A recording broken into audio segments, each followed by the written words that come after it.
Naoya Zenin spent most of his life believing he belonged beside men like Toji Fushiguro and Satoru Gojo. He did not merely want their strength. He wanted the distance that seemed to exist between them and everyone else. That invisible line separating exceptional people from those forced to watch from below. In his own mind, Naoya had already crossed that line. He was talented, fast, born into the right family, and equipped with a technique that rewarded confidence as much as precision. The Zenin clan had spent years teaching him that these things made a person valuable, so he naturally assumed they made him superior as well. His mistake was not believing that he was powerful. Naoya genuinely was powerful. His mistake was believing that power alone made him anything like Toji. That distinction matters because Naoya's admiration for Toji was real, even if it was deeply incomplete. When he first saw him, Naoya encountered someone the entire Zenin clan had dismissed as worthless. Toji possessed no cursed energy, no inherited technique, and none of the qualities the family normally used to measure a sorcerer. According to everything Naoya had been taught, this man should have been weak. Instead, Toji's presence immediately revealed how meaningless those judgments could become when confronted by overwhelming strength. Naoya recognized something in him that the older members of the clan either could not see or refused to admit. Toji had reached a place beyond ordinary sorcerers, and the clan that had humiliated him was fortunate he had never decided to destroy it. For a young Naoya, that realization must have felt almost liberating. The adults around him could be wrong. Tradition could be wrong. A person dismissed by the entire family could still become stronger than nearly everyone inside it. Naoya saw the hypocrisy of the Zenin clan more clearly than many of its leaders, but he only understood half of what Toji represented. He noticed that Toji stood above the people who had rejected him, yet he never seriously questioned why the rejection had happened. He did not reconsider the clan's obsession with cursed techniques, inherited status, or rigid social roles. He simply created an exception for one extraordinary man. Toji was allowed to break the rules because he had become powerful enough to embarrass everyone who followed them. That is why Naoya could admire Toji while treating Maki with contempt. From the outside, the contradiction seems almost impossible to miss. Maki was born with extremely little cursed energy, rejected by the same family, and forced to build her strength outside the system that had already decided she was worthless. Her path was much closer to Toji's than Naoya's ever was. She endured the kind of humiliation Naoya had only observed from a comfortable distance, and she continued moving forward without the clan's approval. Still, Naoya never looked at her, and saw the beginning of someone like Toji. He saw a servant, a failure, and a woman who had forgotten the position assigned to her. The similarity was always there. Naoya simply refused to recognize it. His treatment of Maki and Mai makes it impossible to describe him as nothing more than a confident rival who happened to lose. Naoya was cruel because cruelty preserved the world that placed him near the top. His misogyny was not a harmless character flaw sitting beside his ambition. It was one of the foundations supporting that ambition. Women were useful to him only when they remained obedient, attractive, and beneath the men around them. The story even carries disturbing implications about how far his abuse of that position may have extended, particularly in relation to Mai. Whether he was insulting them, humiliating them, or reminding them of the role the clan had chosen for them, the purpose remained consistent. Naoya needed people below him so that his own place would feel undeniable. Toji never needed that kind of validation. He certainly had his own cruelty, bitterness, and destructive choices, so he should not be mistaken for some morally pure alternative to Naoya. He abandoned responsibilities, killed for money, and allowed resentment to shape much of his life. What separated him from Naoya was not goodness. It was independence. Toji understood that the Zenin clan's approval was worthless, and eventually, so was its disapproval. He stopped asking the family to recognize him and built an identity beyond the system that had rejected him. Even the name Fushiguro reflected that separation. Toji's strength belonged to him, while Naoya's identity remained inseparable from the hierarchy he claimed to stand above. Naoya wanted the image of the outsider without accepting the loneliness that created one. He wanted to be feared by his family while remaining its natural heir.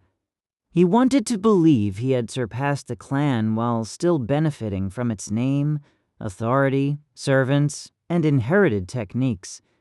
Even his rebellion was strangely obedient. He mocked older relatives and challenged decisions that threatened his succession, but he never rejected the values underneath those decisions. He still believed blood determined importance. He still believed inherited abilities justified power.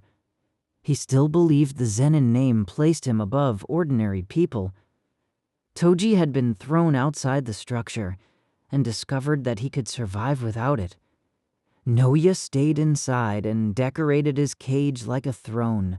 The difference becomes especially clear when Naoya learns that Megumi Fushiguro may inherit leadership of the clan. His immediate reaction is not to question whether leadership matters or whether Megumi might be more suitable. He treats the decision as a personal theft.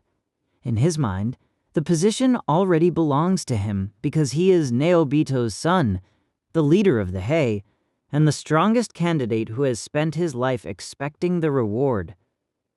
Megumi's existence threatens more than Naoya's political future. It threatens the story he has told himself since childhood. If someone who barely cares about the Zenin clan can simply arrive and take the seat Naoya believes defines his worth, then perhaps that worth was never as secure as he imagined. This is where Naoya's supposed similarity to Toji begins to collapse completely. Toji walked away from the clan, while Naoya was prepared to kill for the opportunity to control it. Toji's existence exposed the emptiness of the Zenin hierarchy, while Naoya wanted that hierarchy preserved with himself at its peak. Even his admiration was shaped by possession. He did not simply respect Toji. He treated Toji's greatness like an exclusive territory that only a few special men were permitted to enter. Satoru Gojo belonged there because his strength was impossible to deny.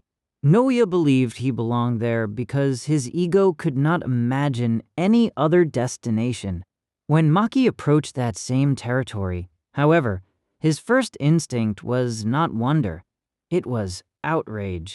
By the time Maki faces Naoya after the destruction of the Zenin clan, she has become the living contradiction he spent his life avoiding. The woman he dismissed has survived the family that tried to break her. The person he considered inferior now possesses the physical power associated with the man he worshipped. Naoya understands enough to recognize Toji's shadow in front of him, but accepting that resemblance would destroy his entire worldview. If Maki can reach that level, then strength does not belong to the people Naoya considers worthy.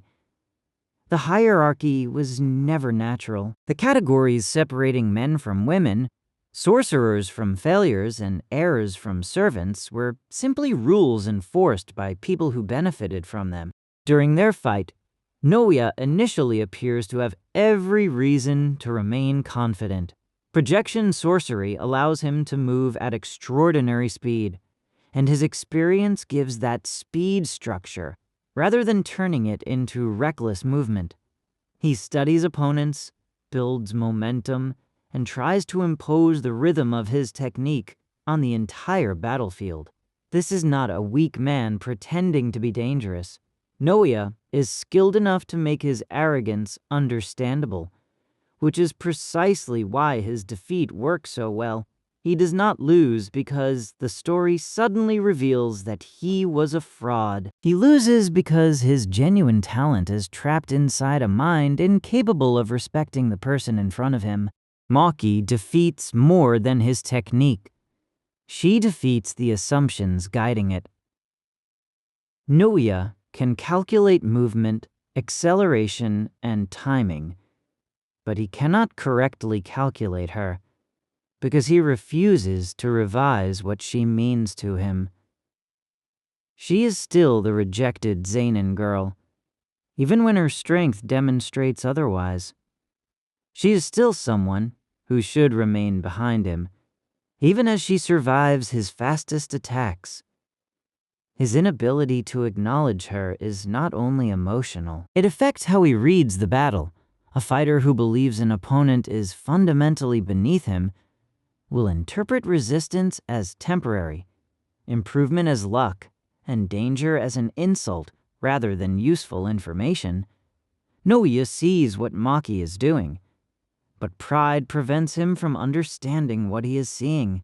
The irony is that Toji would never have made that exact mistake. He survived by examining reality without asking whether it respected his beliefs. His lack of cursed energy forced him to understand sorcerers from the outside, studying their habits, senses, techniques, and dependence on assumptions. When Toji entered a fight, he used preparation, deception, cursed tools, environmental advantages, and anything else that improved his chances. He did not need combat to look honorable or confirm his social position. Naoya, despite viewing himself as a modern successor to Toji, remained proud of fighting like a traditional sorcerer. He wanted victory to prove the superiority of who he already believed himself to be. Toji treated victory as something that had to be taken from the world as it actually existed. Naoya's death should have ended that illusion, but his return as a vengeful spirit reveals how completely it controlled him. He comes back more powerful, faster, and more monstrous, yet emotionally he has barely moved. Death does not free him from the Zenin clan or teach him that his obsession destroyed him. It concentrates everything he was into a simpler form. His resentment toward Maki becomes the center of his new existence, because she is the person who proved him wrong. She defeated him, survived him, and continued walking toward the place he had reserved for himself. For Naoya, that cannot remain an ordinary loss. It has to become a cosmic offense that justifies returning from death to correct it. His cursed form is therefore not a transformation into something new. It is the most honest expression of what was already inside him. The elegant heir who cared so much about appearance becomes grotesque. The man who treated women as objects becomes a creature, driven by the need to dominate one. The sorcerer who believed speed would carry him beyond everyone else becomes almost entirely built around acceleration, even after evolving enough to create a domain. His imagination remains narrow. He gains more of everything he considered important, yet none of it brings him closer to Toji. More power only gives his insecurity a larger body. Maki's development during their second battle makes the contrast even sharper. She does not overcome Naoya by becoming more obsessed with status, or by proving that she deserves his recognition. Her breakthrough comes when she releases the mental restrictions she is still carrying. She learns to perceive the world beyond the ordinary framework of cursed energy, paying attention to movement, temperature, density, and everything her body can detect without the explanations sorcerers normally rely upon. This is what finally brings her closer to Toji. It is not merely a higher physical statistic. It is a different relationship with the world, one that does not require permission from the system she escaped. Naoya can never follow her there, because he has spent his life doing the opposite. Where Maki learns to see more, Naoya filters everything through what he already believes. Where she accepts help from unexpected people and allows experience to change her, he treats every challenge as humiliation. Where she becomes freer as the fight continues, he becomes increasingly trapped by the need to prove an old judgment correct. His strength keeps evolving, but his identity cannot. Even his domain represents total control, forcing others to obey the rules of his technique at the level of individual cells. It is the perfect ability for someone who has always believed the world should move according to an order he defines. Maki's immunity to that domain completes the argument without requiring a long speech. Naoya reaches what should be the peak of conventional sorcery, only to discover that Maki exists outside the system his achievement depends upon. The domain cannot properly recognize someone with no cursed energy. Once again, he builds something impressive within the rules of Jujutsu, and once again, the person he calls inferior exposes the limits of those rules simply by existing. Naoya spent his life believing he was headed toward the realm occupied by Toji. In reality, he was perfecting the same structure Toji had escaped.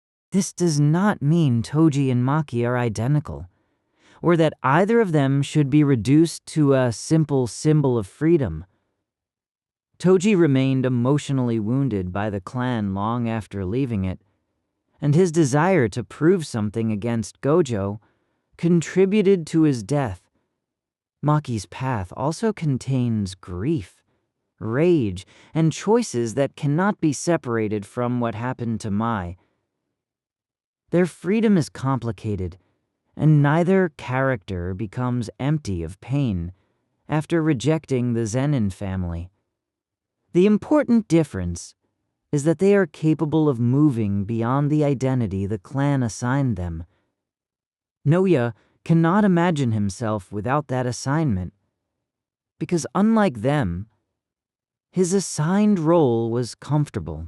That may be the clearest reason he could never become Toji.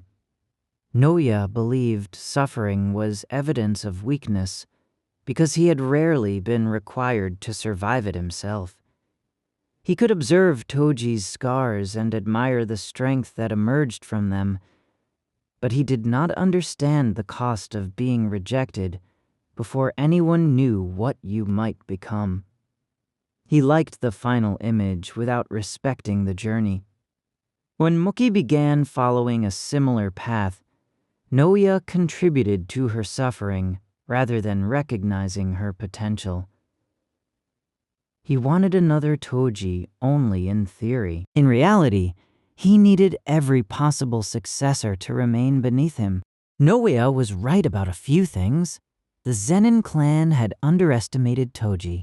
The gap between exceptional fighters and ordinary sorcerers could be enormous. Naoya himself possessed enough talent to stand near the highest levels of his family. None of those observations, however, supported the conclusion he drew from them. Strength did not prove that he deserved authority over others. Talent did not transform cruelty into honesty. Recognizing Toji's power did not mean Naoya understood him. He saw the man who stood above the Zenin clan, but never the person who had stopped needing it. In the end, Naoya's arrogance was not punished simply because stories enjoy watching unpleasant characters lose. His defeat follows naturally from the contradiction at the center of his identity. He wanted to transcend the Zenin clan, while embodying nearly everything rotten about it. He wanted Toji's status without Toji's separation, his strength without his adaptability, and his freedom without surrendering a single privilege. When Maki finally reached the place Naoya believed belonged to him, she did not steal his destiny. She exposed that he had been moving in the wrong direction from the beginning. Naoya could become faster. He could become stronger. He could return from death, evolve into a powerful curse, and create a domain that forced the human body to obey his technique. What he could never do was abandon the belief that superiority had to be inherited, recognized, and enforced. Toji was dangerous because he existed beyond the rules of the Zenin clan. Naoya remained their most devoted product, even when he imagined himself as their exception. He could imitate the distance between Toji and everyone else. He could never understand how Toji got there,